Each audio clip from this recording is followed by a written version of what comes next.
Sensory play is activities that encourage learning through exploration, curiosity, problem solving, and creativity. These are activities that you engage all senses so that your children could learn and grow. And I am here for it. In fact, I am seeing all kinds of things on social media where moms are getting really, really creative with the way that they engage their children in sensory play. And I think it is amazing. My name is Melissa, and this is Couch Mom Club. And on my channel, you'll find all kinds of things related to motherhood. And today I'm going to talk to you a little bit about the problem with sensory play.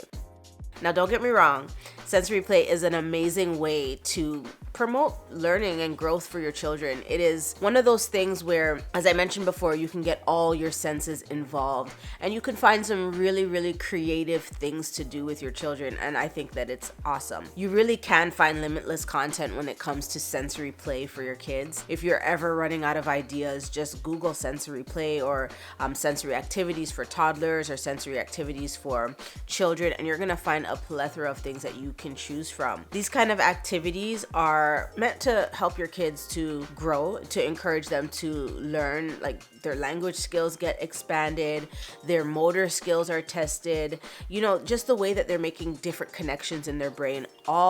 It's all engaging when you're doing sensory play with your children. However, with creativity, you open the door to a whole bunch of other things like safety. Safety has become a major concern for moms who are engaging their children with sensory play. And I find that the more creative you get, the more you kind of have to be careful. With sensory play, you can find a lot of small objects that can become choking hazards, and some games and activities can even be found with toxic materials that have been hazardous for children. I don't know if you remember the water beads. That was a fiasco. Water beads are, the little round beads that when you put them in water, they expand. They are super, super fun to touch and feel. I've seen them used in plants, but I've also seen them used in sensory play activities. However, those little beads have become a really big choking hazard for your children. They can be used in a number of different activities, and I think that since a lot of moms have come forward with different scary stories about their children ingesting these beads, they're less promoted for children and for play. But the danger with those beads is that they expand in water. So if a child swallows it, it can continue to expand within the body, and that can cause blockage for airways and blockages for other things, and can even be fatal. So a lot of people have, strayed away from using the water beads. But the question of concern is the activity that I'm implementing for my child, or is this opportunity for play and for growth that I am encouraging my child to participate in, is it safe? And moms everywhere will tell you their number one priority, even above is it fun, is it safe? A way that moms have negated this whole safety concern is that they're now starting to do a lot of sensory activities with food. Just introducing different activities using everyday food that if your child wanted to go ahead and eat it, it would be fine. And that's where I find that the problem is. Like when we are using food in this way, I find that it's a little bit irresponsible. So, of course, with the water beads, they're little colorful beads that look like candy. Any child would want to give it a taste. I mean, they look scrumptious just in and of itself, but a material or an object doesn't have to look like candy in order for a small child to want to taste it. Let's just face it, kids tend to put things in their mouth. In fact, putting things in the mouth is a way that engages the senses. After all, taste is one of your senses. And a child learns and explores the world not only through their hands and through what they see, what they smell, what they feel, but also what things taste like. And a child will put something in their mouth. So naturally, moms are like, okay, well, I don't want my kid putting sand in their mouth, for example, and ingesting a whole bunch of sand. And that's where you'll see a lot of moms engaging in activities that involve food. This one particular mom, and I don't call her out to be malicious by any means, I think she's doing an awesome job on her page. She promotes a lot of different activities for kids. And in this one video I saw, I totally cringed because she opened a bag, I believe, of Cheerios, crushed it down in a blender, and used an entire bag of Cheerios to create a sensory activity for her child. And I thought, how irresponsible. Somebody who was watching, I'm not too sure if the person was a mother, but they commented and they had exactly my reaction. She thought, why would you waste a perfectly good bag of cereal just to create an activity for your child? As I was reading it, of course, I'm not going to leave mean comments on anybody's videos because that's just not my style. But I thought the same thing. I was like, okay, well, why use a brand new bag of cereal? The creator rebutted and said, well, the cereal was expired. And then the commenter came back, well, you could have donated that box to, a shelter or whatever. And I agree. I really don't think that we need to get to a place where we are using whole bags of cereals just to create activities for our children. I've seen it where rice is being used and other different food items like pasta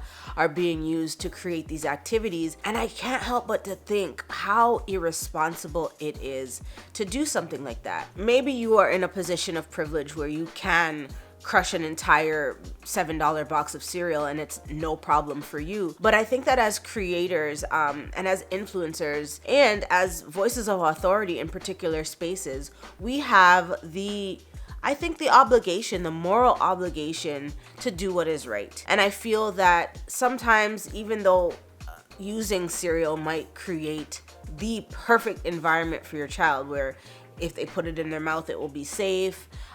It creates a beautifully aesthetically pleasing activity and it checks all of the boxes. But is it the right thing to do when we are pretty well facing an economic crisis? Grocery bills all over North America, or even I would say globally, have gotten increasingly higher. We are in the middle of trying to figure things out with affordability. The cost of living is it's really crazy. And I think that it would be a horrible thing to use a brand new box of cereal, expired or not, to open it out on camera just to blend it up and have your child play with it. I mean, don't get me wrong. Sensory activities are beneficial. And I think that we should be creating these opportunities for our children. But I really don't believe in using food and wasting it like that. And maybe you'll argue that if your child is engaged and if your child is learning something, then it's not wasting it. But I think that we can teach our children